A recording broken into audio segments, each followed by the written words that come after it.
안녕하세요. 영촌 선생입니다. 오늘 이 벼 이야기입니다. 벼가 이렇게 노랗게 잘 익었는데요. 이렇게 자라기까지 벼는 뭐 바람도 맞았을 것이고 물도 맞았을 것이고 여러 가지 어려움을 겪었겠죠. 오늘 이성부 시인의 벼인데요. 이 벼를 통해서 민중의 생명력을 보여주고 있습니다. 벼를 통해 표현한 민중의 생명력 예찬 이성부 벼해설.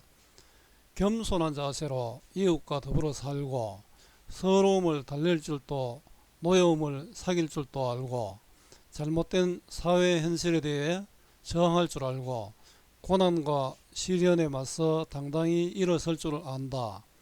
벼를 통해 민중의 한과 공동체 의식, 생명 의지를 보여주는 작품입니다. 제가 늘 강조하는 것이 국어는 외우는 것이 아니라 원리를 이해하는 것입니다. 따라서 본문 중심의 공부가 필요합니다.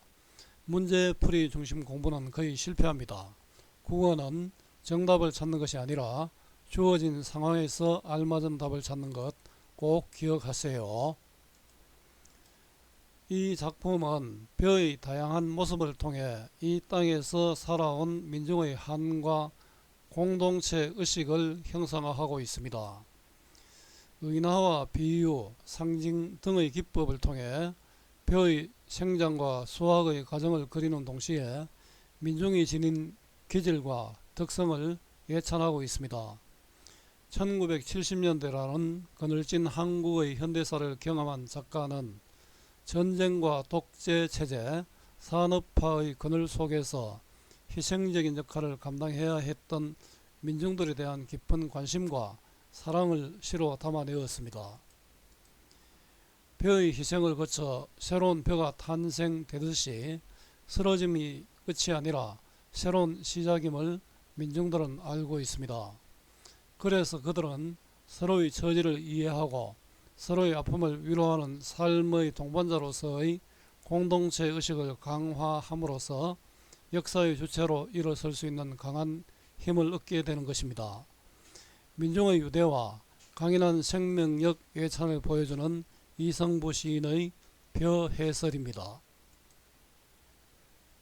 벼는 서로 어우러져 기대고 산다. 햇살 따가워질수록 깊이 익어 스스로를 아끼고 이웃들에게 절을 맡긴다.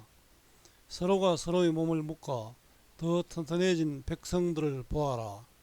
죄도 없이 죄지어서 더욱 불타는 마음들을 보아라. 벼가 춤출 때 벼는 소리 없이 떠나간다.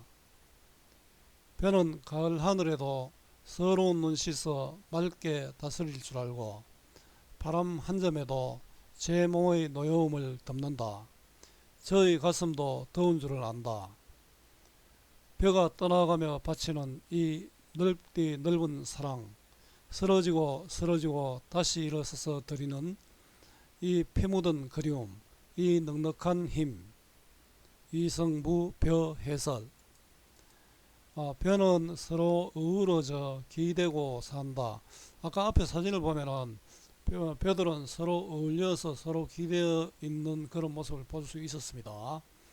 자, 벼는 생명력을 지닌 존재이고요. 또 민중입니다.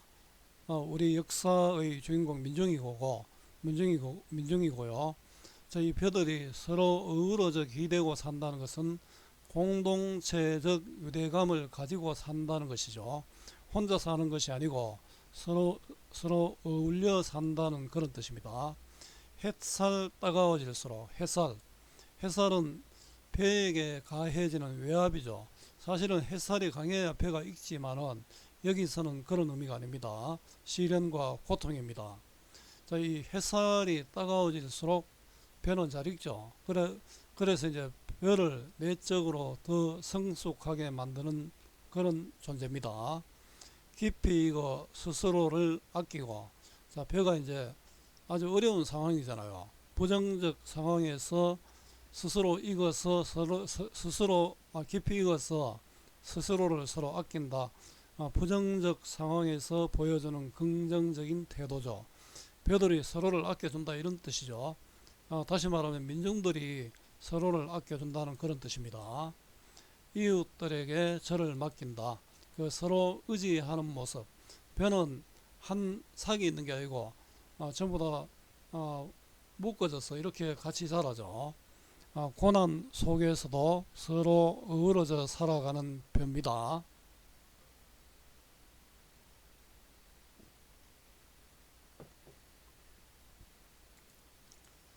서로가 서로의 몸을 묶어. 벼는 이제 혼자서 있으면 안 되니까 서로 묶어둡니다. 서로가 서로의 몸을 묶게 힘을 합쳐. 힘을 합쳤다는 것은 바로 벼가 함께 뭉친다. 벼의 결속력이고요. 이렇게 혼자가 아니라 여럿이기 때문에 벼가 힘이 있죠. 그래서 벼의 힘의 근원이고 민중의 공동체적 삶을 뜻합니다. 더 튼튼해진 백성들을 보아라. 자, 더 튼튼해진 백성들. 이 백성들은 혼자가 아니기에 더욱 더 튼튼해진 백성들이잖아요. 그래서 이거는 원관념 벼입니다. 벼를 통해서 백성들의 결속력, 힘의 기는 공동체적 삶을 보여줍니다. 죄도 없이 죄지어서 더욱 불타는 이 부분 보입시다. 죄도 없이 죄지어서 더욱 불타는 이거는 뭐냐면은 무고한 죄도 없는 민중들의 모습이죠. 죄도 없이 죄지어서 더욱 불타는 이건 보면 죄도 없이 죄지었으니까 이거는 모순된 표현이죠. 역설법입니다. 결국은 이거는 무고하게 억압받은 민중의 고통 또 민중의 분노를 뜻합니다. 마음들을 보아라. 벼가 춤출 때 벼가 춤출 때는 가을 추수할 때죠. 가을 추수할 때는 굉장히 성숙했잖아요. 그 마음들을 한번 보아라. 벼는 소리 없이 떠나간다. 이건 뭡니까? 내가 이렇게 잘했다는 게 아니고 그냥 사라진다는 뜻이죠. 떠날 때를 아는 존재입니다. 떠날 때를 안고 그 벼는 죽지만은 살을 남기잖아요. 그래서 사랑을 실천할 줄 아는 그런 존재가 됩니다. 결국은 다시 말하면 이 벼는 자신을 희생하는 존재입니다. 벼가 바로 민중들이었죠. 민중들이 바로 이런 존재구나 이런 뜻입니다. 공동체 의식으로 결속한 벼의 강인한 생명력입니다. 벼는 가을 하늘에도 가을은 벼가 익어가는 시절이죠. 그래서 성숙한 벼고요. 이 성숙한 벼는 결국은 성숙한 인간을 뜻하겠죠. 서러운 눈 씻어 맑게 다스릴 줄 알고. 자, 이거는 어떤 뜻이냐면은 서러운 눈을 씻어서 맑게 다스릴 줄 안다는 것은 서러움을 달랠 줄 아는 현명한 태도다. 성숙한 벼는 이렇다. 다시 말하면 성숙한 인간이 서러움을 달랠 줄 아는 현명한 태도를 가진다. 결국 이거는 감정을 억제할 줄 아는 벼의 속성을 형상화했습니다. 시의 특징 중에 하나가 형상화죠. 형상화는 감각적으로 느낄 수 있도록 표현하는 것입니다. 바람 한 점은 작은 자극이죠. 작은 자극에도 제 몸의 노여움을 덮는다. 이거는 뭐냐 하면은 작은 자극에도 제 몸의 노여움, 자극에서 화가 나잖아요. 근데 그걸 덮죠. 그러니까 이제 인내와 자제할 줄 아는 품성. 바로 벼가 이렇다. 벼가 이렇다는 것은 바로 민중이 이렇다는 뜻입니다.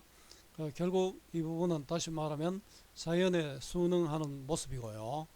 자, 순리를 지키며 자신의 마음을 다스리는 모습을 형상화했습니다.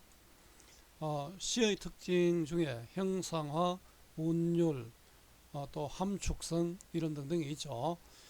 저희 가슴도 더운 줄 안다. 내적으로는 더운 열정을 가지고 있다. 뜨거운 마음을 갖고 있다. 내적인 열정을 지닌 존재가 바로 벼입니다. 저항할 수 있는 뜨거운 피를 지니고 있는 민중들의 모습입니다. 자, 내면을 다스릴 줄 아는 벼의 현명하고 어진 품성입니다. 벼가 떠나가며 그 자기 희생을 통해서 벼가 사라지면서 뭔가 바치죠. 바치는 이 넓디 넓은 사랑. 벼는 자기가 죽어서 사랑을 바칩니다. 그죠? 이 넓디 넓은 사랑은 자기를 위한 사랑이 아니니까 이타적인 사랑이고, 이 사랑은 바로 민중의 생명력의 원천이 됩니다. 쓰러지고 쓰러지고 다시 일어서서 들이는, 자, 이 벼의 끈질긴 생명력을 반복을 통해서 나타내죠. 자, 쓰러지고 쓰러지지만 다시 일어서서 들이는, 이건 벼의 생명력인데 결국 이건 민중의 생명력을 뜻합니다. 여러분들 김소영 시인의 풀이라는 시도 꼭 한번 같이 읽어보면 좋습니다. 이 피 묻은 그리움, 피 묻은 그리움, 그리움은 그리움인데 피가 묻어 있다. 그 희생을 바탕으로 한 그리움이라는 뜻이죠. 그러니까 희생을 바탕으로 한 평등한 세상. 그 지금 이 평등한 세상은 민중의 희생을 바탕으로 했다, 이런 뜻이죠. 자, 민중의 염원이 나타나 있고요. 이 넉넉한 힘, 자, 이 넉넉한 힘은 바로 민중의 저력, 연대의식. 자, 이거는 자기 희생을 줄임표로 상상을 불러일으킵니다. 바로 이런 벼의 이런 자기 희생으로 민중의 저력, 연대의식을 보여주고 있다라는 그런 뜻이죠.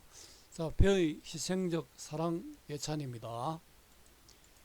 자, 갈래는 자유로운 형식의 자유시고요. 개인의 마음을 담은 서정시입니다. 우문시죠. 자, 성격은 예찬적이고 참여적이고 또 상징적입니다. 참여적은 현실의 문제에 개입한다는 뜻이고요. 주제는 벼의 강인한 생명력 예찬이고요. 민중의 유대와 강인한 생명력 예찬입니다.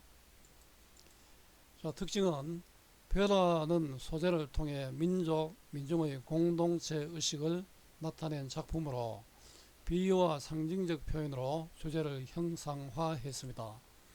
대상을 의인화해서 민중의 삶을 예찬했고요. 벼의 속성을 통해 민중의 유대와 생명력을 드러내고 있습니다. 함께 읽어보면 좋은 작품은 김수영 시인의 풀입니다. 꼭 같이 읽어보세요. 시적 화자는 가을날 벼의 모습에서 어떤 속성을 발견하고 있는지 정리해보자 합니다. 벼는 서로 의지하며 살고 있잖아요. 서로 묶어 두니까요. 벼는 힘을 합쳐 강하게 서로 맞서 싸운다는 그런 의미를 찾고 있습니다. 또 벼는 서러움과 노여움을 승화시키는 성숙한 모습을 보여줍니다. 자, 벼는 희생적인 사랑을 바칠 줄 아는 존재죠. 자, 보기에 창작된 당시 시대상을 고려하며 다음 활동을 해보자 인데요. 보기는 이 시가 창작된 1970년대에는 경제발전의 기틀을 마련하였으나 독재 정권의 장기 집권 등으로 사회 정치적 혼란이 계속된 시기이다. 경제발전의 그늘 아래 빈부격차에 시달리며 인권의 사각지대에서 힘든 삶을 살아야 했던 민중들은 삶의 현장에서 서로 연대하며 자신들의 기본권을 지키기 위해 노력했습니다. 자, 이 글을 참고해 다음 식구가 의미하는 것은 무엇이며 그 까닭을 말해보자인데요. 햇살 따가워질수록, 이건 시련이잖아요. 시련이 강할수록 죄도 없이 죄 지어서 더욱 불탄다. 자, 죄도 없는데 죄를 지어서 더욱더 불탄다. 자, 제시된 식구는 혼란스러운 시기에 힘든 삶을 살아가는 민중들의 상황을 의미하는데요. 햇살 따가워질수록은 민중을 상징하는 벼가 겪는 고통과 시련을 점점 시대질 모습을 나타내고 있고, 죄도 없이 죄지어서 더욱 불타는 죄가 없는데도 무고하게 억압을 받는 모습을 나타내고 있기 때문입니다. 자, 문학 작품과 역사의 상호 영향 관계를 중심으로 이 작품이 지닌 가치에 대해 생각해 보자 인데요. 1970년대 암울한 시대 상황을 바탕으로 창작된 이 작품은 벼가 지닌 긍정적인 속성에서 민중의 모습을 발견하고 있다. 작가는 독재 체제와 산업화의 그늘 속에서 희생적인 역할을 감당해야 했지만 강인한 유대감과 저항의식으로 어려움을 극복하는 민중의 모습에 주목한 것입니다. 따라서 독자는 이 작품을 통해 민중의 희생과 인내의 모습을 발견하고 감동하는 동시에 오늘날 자신의 모습을 성찰하게 된다. 자, 국어 어렵지요. 학교 수업, 학원 수업과 인강까지 들어도 오르지 않는 국어 성적, 그 이유가 무엇일까요? 배우고 문제만 풀기 때문입니다. 여러분들에게 필요한 것은 배우는 공부가 아니라 익히는 공부, 문제풀이가 아니라 본문 중심의 공부입니다. 여러분 좀 더 자세한 것은 네이버에서 국어 공부 잘 하는 법으로 검색해 보세요. 그러면은 선생님이 쓴 글, 국어 공부 잘하는 법을 만날 수 있습니다. 분야별로 운문문학, 산문문학, 또 등 분야별로 공부를 어떻게 해야 될 것인지를 정리를 해 두었는데요. 여러분들 이걸 꼭 읽어봤으면 좋겠습니다. 이게 정답은 아닙니다. 그러나 여러분들이 공부하는 방법을 찾는 데 도움은 될 것입니다. 자, 오늘 이성부 시인의 별을 공부했는데요. 오늘 이 수업이 여러분들에게 조금이라도 도움이 되었으면 좋겠습니다. 수고 많았고요. 오늘 또 고맙습니다.